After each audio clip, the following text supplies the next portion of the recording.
But our speaker this morning is Dr. Ellen Barnett, and she's the medical director of Integrative Medical Clinic, and she serves as the director of outreach and program development for the Integrative Medical Clinic Foundation. Dr. Barnett is also a clinical professor in the Department of Family and Community Medicine at UCSF School of Medicine. So this morning, what she's going to be doing is sharing with us a process that she created entitled Imagine You as You Want to Be. So, welcome, Dr. Ellen.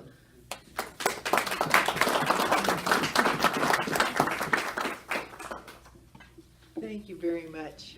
I'm very honored and delighted to be here. I have to tell a story. My younger brother lives up in Garberville and has always been the kind of outlier in our family and lives off the grid and all that stuff. And about a year ago, he called me. No, he didn't call me. He sent me a packet of raffle tickets to buy. He said, I joined Rotary. And I was just shocked. My, crazy hippie brother is in Rotary. And I said, Rotary, why? And he goes, oh, they're terrific people. I really like the people up here. They do great work, Ellen. They do great work. And I just wanted to be involved. And I said, great. So I bought all the raffle tickets for whatever they were raising money for.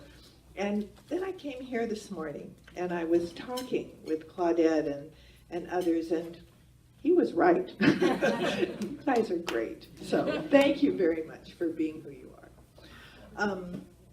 I had, as a family doctor, a few years ago, there was a thing in medicine that sounded really great. It was called patient-centered care. Doesn't that sound good? Patient-centered care. And so there was this whole bunch of stuff in the medical literature about patient-centered care. And being a family doctor, it sounded great to me. So I looked at the literature on what they meant by patient-centered care and how they measured whether you were doing patient-centered care. And it turned out that I was having a very hard time finding the patient in patient-centered care. I found things like, do you prescribe your prescriptions using the electronic medical record? There's some great stuff. I don't want to detract from that. When is your next available appointment? Do you have a patient advisory board in your practice? Things like that. And there were good things. There were things that needed to be changed, but I never quite found the patient's presence in that patient-centered care criteria. So, of course, that makes you kind of reflect on your own practice. So I thought, well, how patient-centered is your practice, Ellen? So I went back to my patients and I started asking them, why are you here? What's important to you about your health care? And they couldn't answer that question. What they did is they answered it with all the things I had been telling them, all the shoulds. Oh, what's important to me? I should lose weight. What's important to me? Oh, I should exercise more. And I thought, I'm not getting it. So I said, well, why should you? What's it going to get you in your life? And I realized I hadn't been asking that question of my patients. I'd been doing what I was trained. What's your blood pressure? And get your lab test done. Let's do the pap smear, all the stuff that I was trained to do. But I hadn't asked that question. So I started asking that question, and I was humbled by the answers. Because the answers were things that I never would have known about that patient if I hadn't asked. The first patient that really captures the story was a woman who had diabetes, and I was struggling to get her diabetes. I was struggling to get her diabetes controlled, which is the wrong model in the first place. But I said, we're having a hard time getting your blood sugars controlled.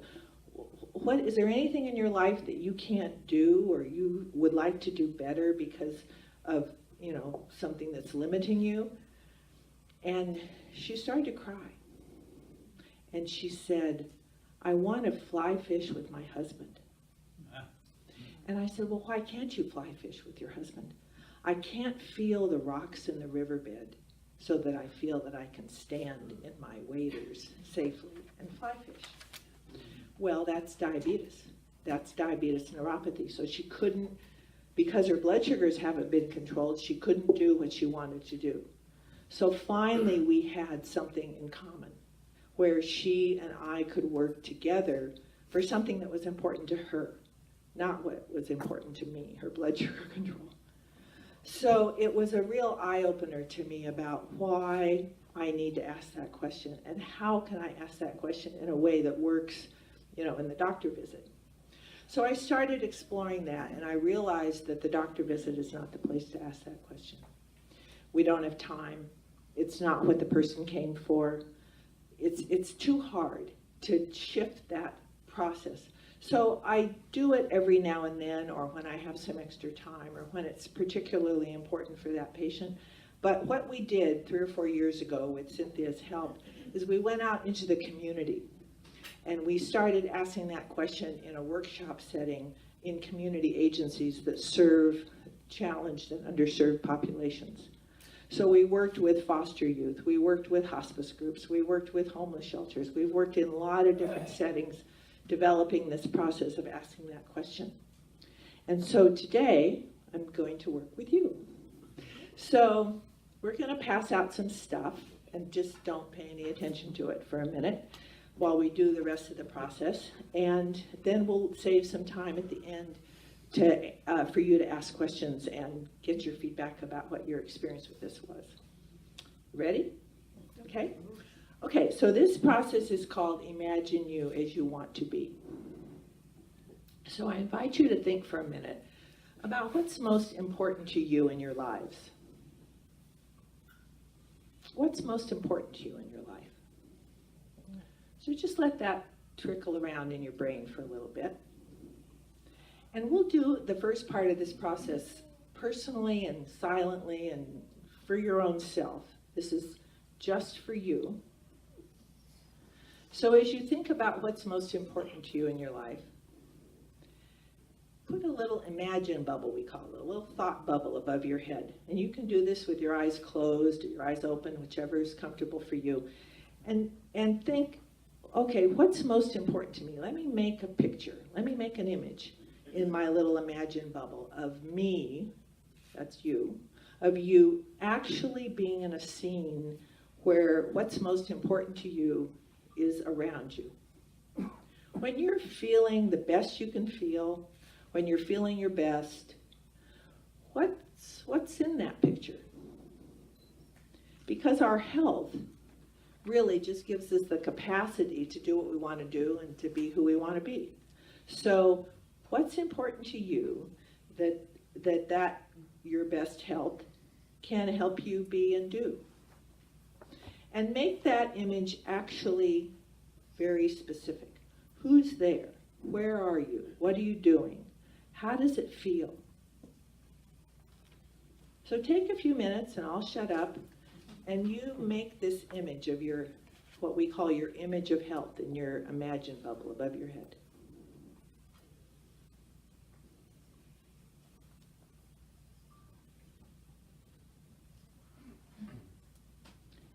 And make it pretty specific. You might put some stuff in, you might take some stuff out. There might be sounds or smells or colors. Some people have a hard time doing this, that's fine.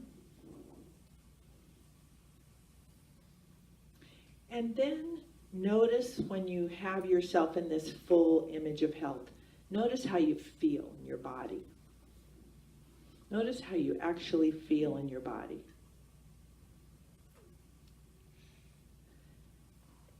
And now I'm going to ask you to think of a symbol, something that you could put down on a piece of paper that represents how you feel when you think of yourself in that big, imagining you as you want to be.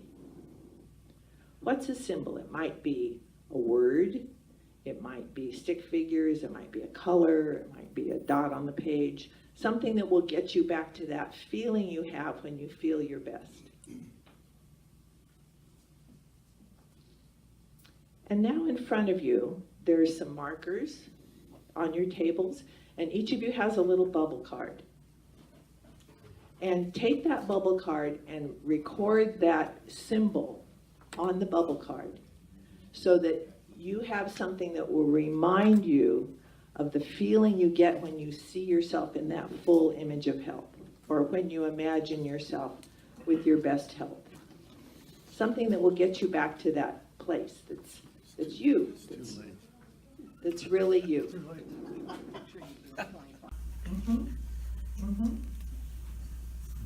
And as you're doing that, is there anybody that would like to share their image of their health and what they're putting on their card? Just as an example. You're all brave. Someone's going to raise their hand. There we go, Claudette. Turn it on. Perfect. Turn the mic on. So mine are two stick figures holding hands, but with the sun shining down, and really happy faces. Lovely, lovely. Thank you. Thank you. Yes. Mine is finding words to help my granddaughter. The right words. Perfect. Perfect. Very different. Very different. Someone else is about to raise their hand. Yeah. Mine is a book at the beach. Ah. Mm-hmm. Mm-hmm. Yes.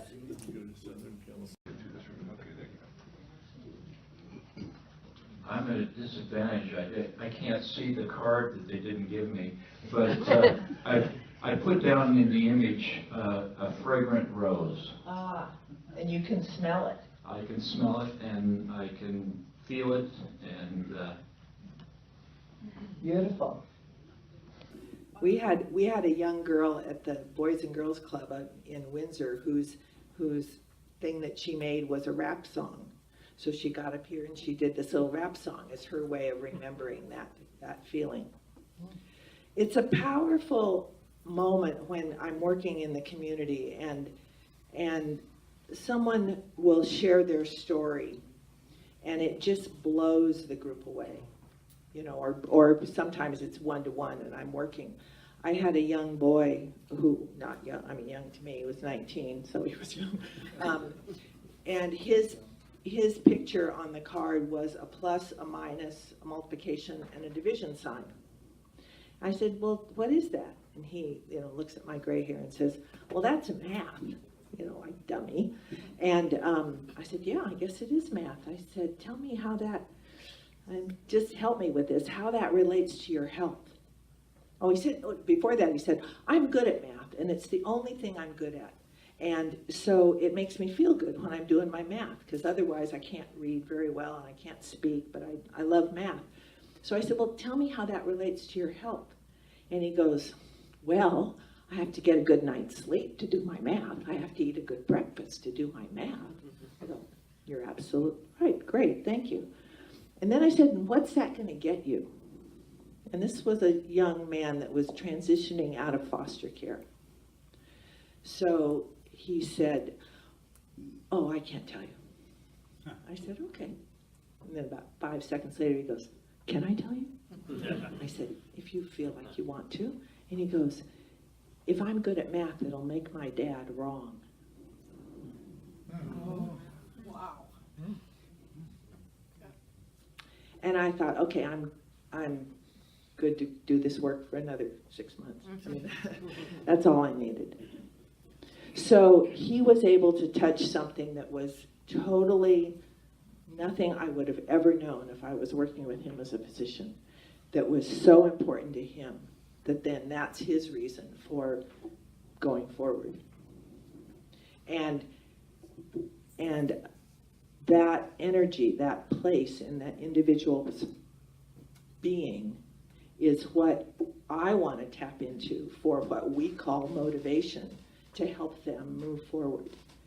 So that's why we do this work with the organizations that we do. And we take it one step further, which I'll ask you to do too in the workshop setting. So I want you to think of something that you can do in the next 24 hours that you can be sure you can get done in the next 24 hours that will move you toward or keep you in or help you support this vision that you've made for yourself. And we think of this in terms of habits. Most of what we do in our life is habitual. We get up in the morning and get dressed and brush our teeth, and we do it by habits. So habits are formed in 5 steps. You think about something, you plan it out, you do it, you stop doing it. That's an important part of habit formation. You stop doing it for a while, and you come back and you start again, a little bit different than how you started in the first place. So you think, you plan, you do, you stop, and you restart. Each of those steps in the habit formation process, this is from social science literature, is equally important, not just the doing of it. So if you think about something, you've seen the Olympic athletes getting ready to go down the ski slope, and they're doing this. They're visualizing that ski slope because it lights up the same place in your brain that actually skiing does. So the visualization, the thinking about something, is an important part of actually making it a habit. So planning it. You know, if you don't have the right running shoes, you can't go running. So planning out how you're going to do something. Starting it, taking a break. Maybe you're bored with it. Maybe there's something that you want to do a little different, taking a break and restarting. So think about something that you can get done in the next 24 hours that relates to your image of health. And, well, we'll do this. And tell it to somebody at your table. And that person that you tell the small step is supposed to be really tough. And they're not going to let you get away with something like, I'm going to exercise 30 minutes a day for the next 3 years. No. Something that you absolutely know you can get done. I'm going to think about where I'm going to start exercising, or I'm going to think about when I could put another 30 minutes of walking into my week, or I'm going to make a shopping list for healthier food, or I'm going to just consider how I want to connect with my grandchildren, or whatever it is. Make it small enough that you can get it done by tomorrow morning. Okay? Go, think about it, tell your partner, and then reverse. And everybody, I want everyone to leave today with something they can do in the next 24 hours that relates to their image of health. Okay, go. Go.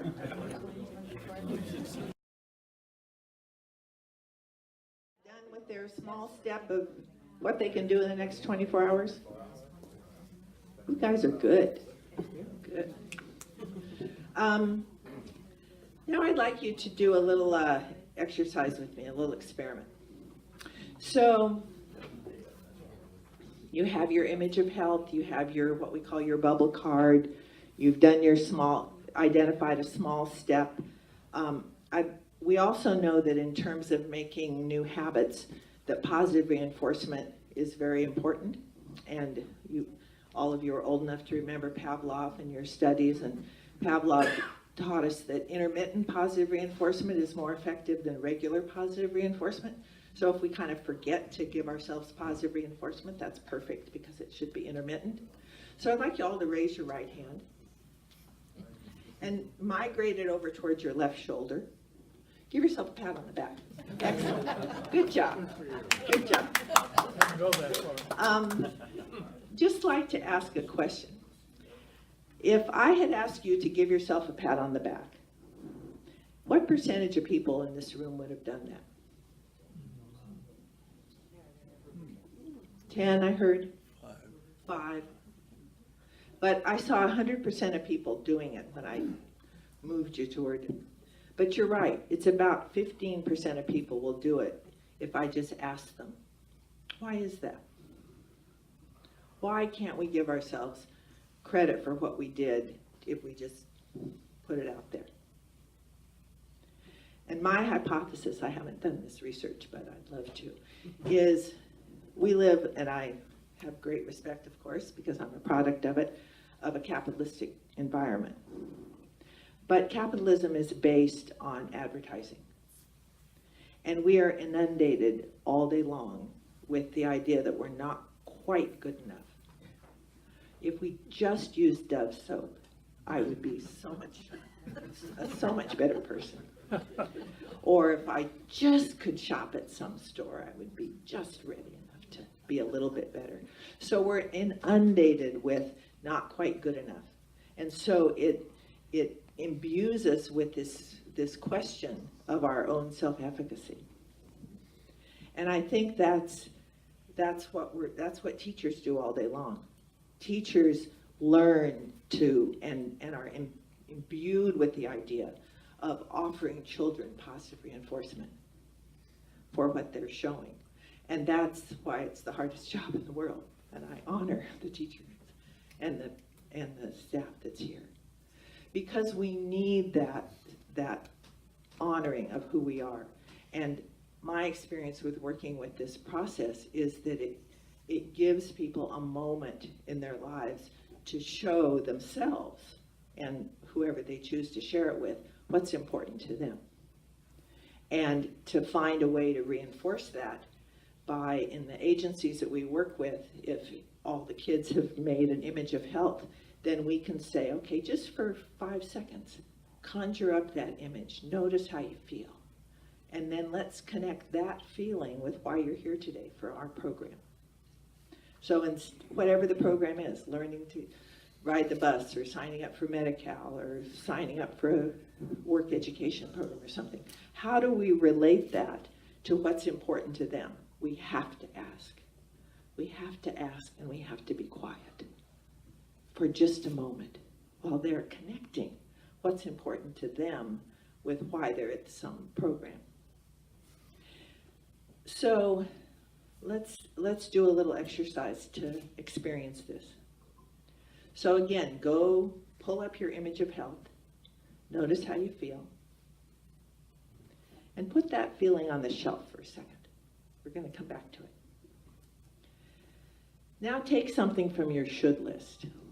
Doesn't everybody have a should list?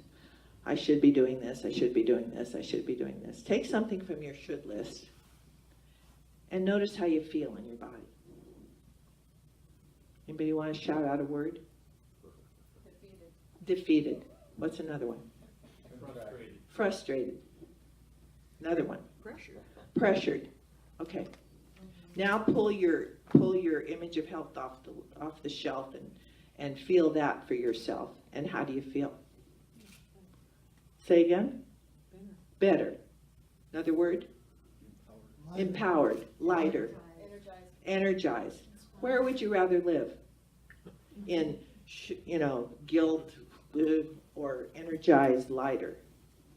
So by using what's important to us, we can move through this world feeling better.